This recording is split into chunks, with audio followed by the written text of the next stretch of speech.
I never asked for this. If you see something, say something. Report suspicious activity to local authorities.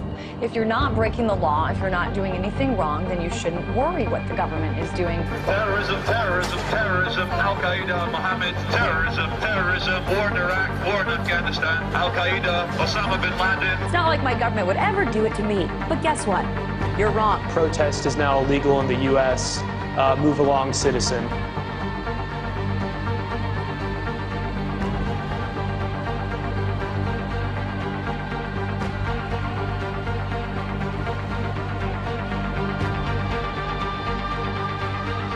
And yet we just sit there and calmly say, oh, they're making us safe. I don't even know whose side I'm on.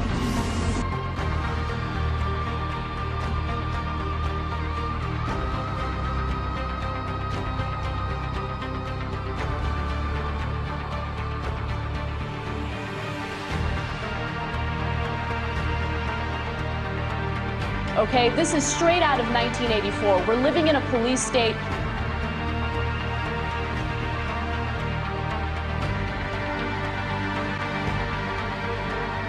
I never had a choice of what happened to me.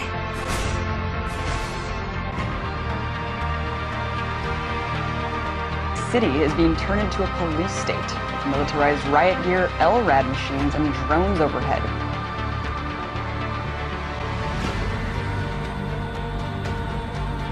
Corporations have more power than the government.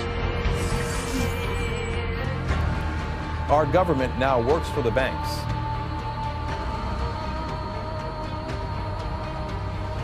America, the greatest losses to our freedom have come not from someone attacking us, but from the government ignoring the Constitution and the majority letting them get away with it.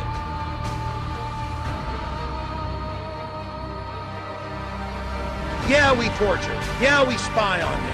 Yeah, we do all of this, but it's no big deal. Get used to it. You know what? We're not going to get used to it. Police have opened fire on the crowd. We're all in serious, serious danger. Millions of dollars spent on new police gear, trucks ready to function as rolling barricades. What you have here is, this is the wars coming home. If anybody doesn't believe this government is capable of doing these kinds of things, you're out of your mind. Go back to bed, America. Your government is in control again. Well, you know, America's a strange country. All you need to keep them pacified is give them a dozen donuts and a gun. They don't seem to have the capacity, the intellectual capacity, to think of their own self-interest in any other way than the next 5 minutes. It's time to wake up. Wake up, America! Wake up, America.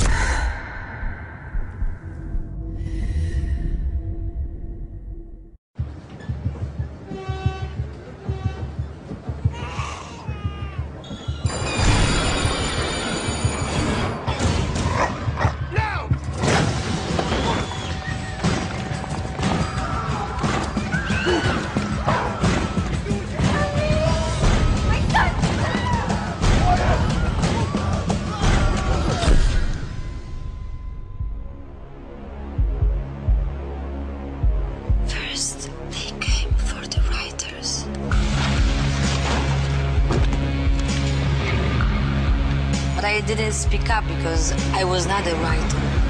Then they came for the students. But I didn't speak up because I was not a student. Then they came for musicians. But I didn't speak up because I was not a musician. And then they came for the Greens, the Muslims, the trade unionists, Christians, and the Jews, the travelers, the homosexuals, the journalists, the artists, the thuggers, the doctors, the philosophers, the economists, the anarchists and the politicians, the nerds, the Europeans, the Americans, the communists, the hackers, illegals, the homeless, And I didn't speak up because I wasn't any of them. Any of them.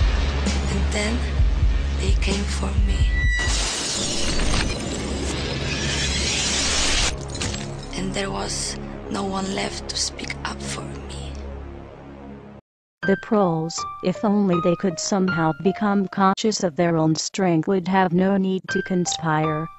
They needed only to rise up and shake themselves like a horse shaking off flies. If they chose, they could blow the party to pieces tomorrow morning. Surely sooner or later it must occur to them to do it. Until they become conscious, they will never rebel, and until after they have rebelled, they cannot become conscious. The time is coming when the window for us to restore the control of our government to ourselves will close, and we had damn well better act before then. You want to know why the American public is fit? They're fit because they're not seeing their Congress do the work that they're sent to do. We need to demand more of our elected officials. Damn bills that come out here all the damn time come out here in the last second, and I gotta try to figure out how to vote for my people. Bathed in the excesses of power, they passed a bill that by their own admission they hadn't read. This is PR politics. Unanimous consent that we bring up the bill to extend the tax cut for 160 million Americans. As you walk off the floor, Mr. Speaker, you're walking out. If you want to stand up on the floor of the Senate and defend the Wall Street banks like Bank of America and the credit card companies, be my guest. I would rather stand with the consumers and retailers who've been taken to the cleaners for years and years. Why aren't we questioning the underlying premise of the need for a bailout with taxpayers' money? Why aren't we passing new laws that stop the speculation which triggered this? Why aren't we directly helping homeowners with their debt burden? Why aren't we helping American families faced with bankruptcy? Why aren't we reducing debts for Main Street instead of Wall Street?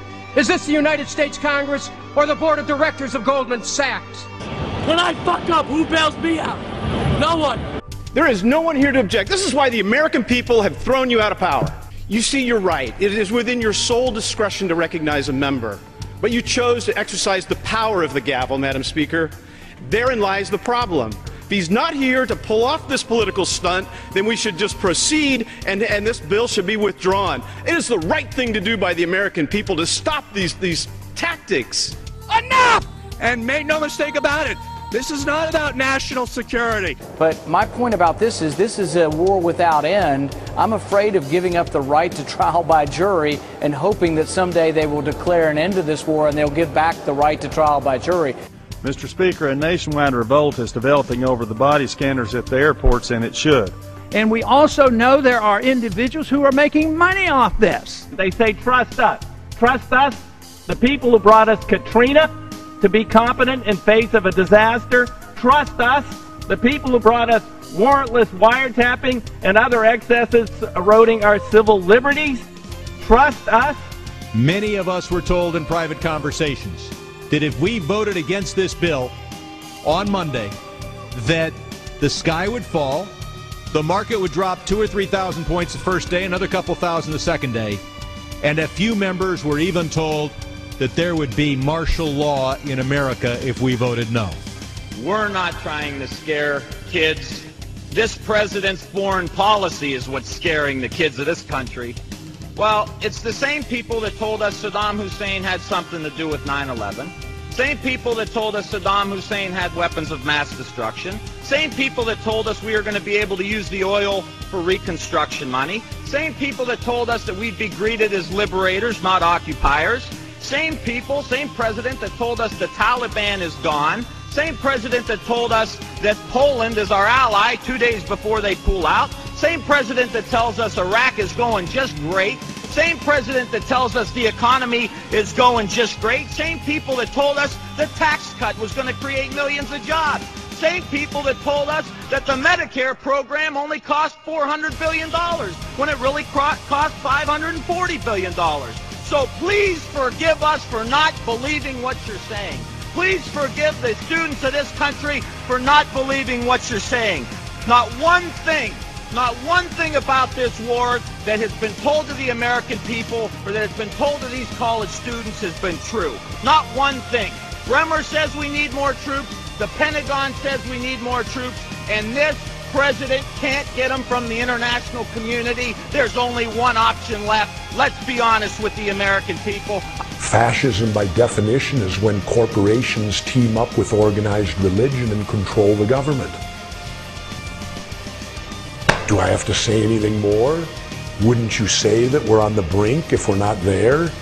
We're witnessing a slow and steady takeover of our true freedoms. And now we see the government taking over banks. We see the government taking over car companies, insurance. We're being told what cars we can drive, how much we can make.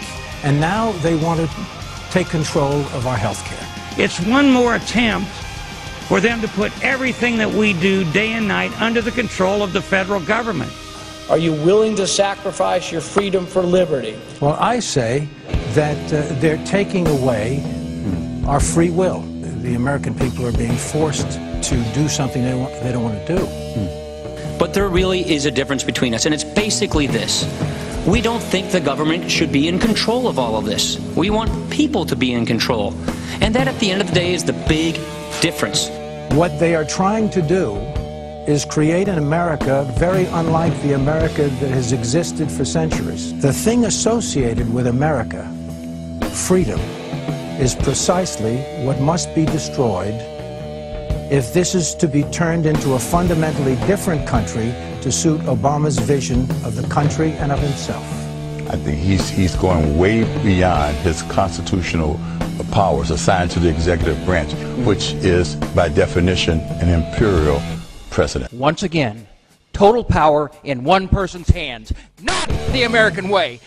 He's centralizing power inside the Beltway, taking power and decision-making from families, from individuals, and as a consequence, what he's doing is building an unchecked executive.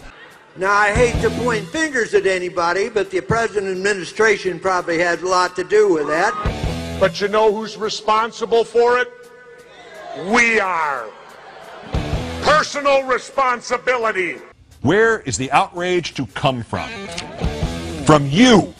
It turns out you're the knight in shining armor. First, you've got to get mad. You've got to say, I'm a human being. God damn it. My life has value. It is time for us to take our country back. The real problem is that the American people have been too submissive. We have accepted the notion that we should be treated like cattle. Make us safe, make us secure, put us in the barbed wire. It's time for the American people to stand up and shrug off the shackles of our government. And the way I see it, they're not going to quit doing it until they bring this country to its knees. So I think we should all rise up and we should stop this administration from what they're doing because they're destroying this country. We, the people, have got to get control back of our country. The American people will revolt. Our government sucks. So what do you say? Maybe we should all just stop paying our taxes and revolt. Because this is bull. When our forefathers wrote the Constitution with the right to bear arms, it was not about hunting and fishing.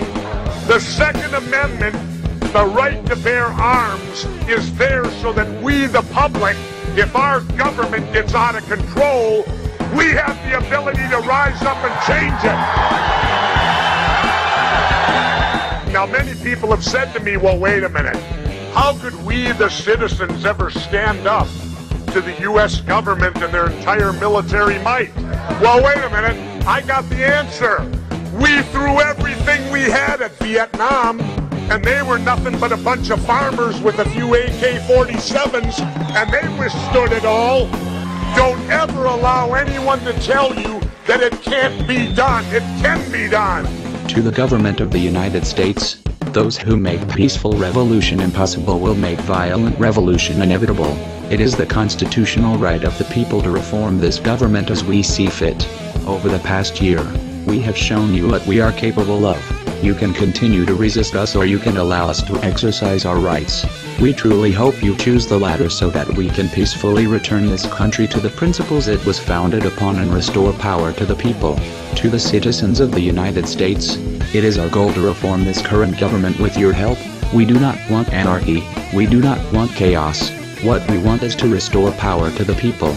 Governments are supposed to derive their powers from the consent of the governed. Over the next few months, we will be releasing a series of videos detailing our reformation plans. IdeaVote will give every American a voice.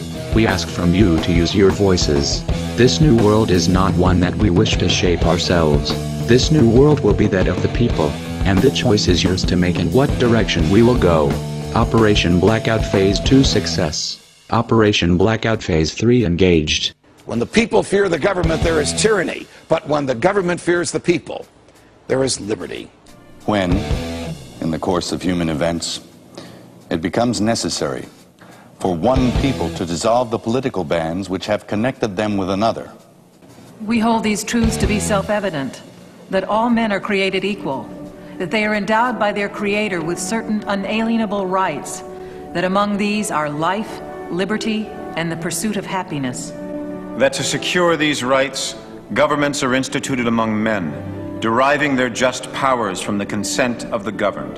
That whenever any form of government becomes destructive of these ends, it is the right of the people to alter or to abolish it and to institute new government.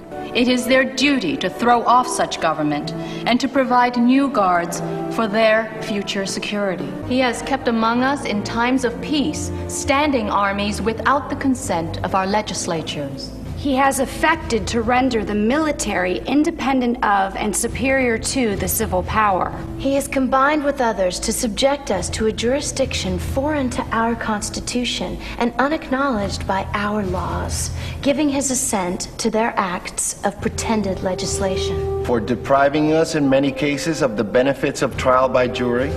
For abolishing the free system of English laws in a neighboring province, establishing therein an arbitrary government, and enlarging its boundaries so as to render it at once an example and fit instrument for introducing the same absolute rule into these colonies. In every stage of these oppressions, we have petitioned for redress in the most humble terms. Our repeated petitions have been answered only by repeated injury. A prince whose character is thus marked by every act which may define a tyrant is unfit to be the ruler of a free people. We, therefore, the representatives of the United States of America, in General Congress assembled, appealing to the Supreme Judge of the world for the rectitude of our intentions, do, in the name and by authority of the good people of these colonies, solemnly publish and declare that these united colonies are, and of right, ought to be free and independent states. That they are absolved from all allegiance to the British Crown. And that all political connection between them and the state of Great Britain is and ought to be totally dissolved.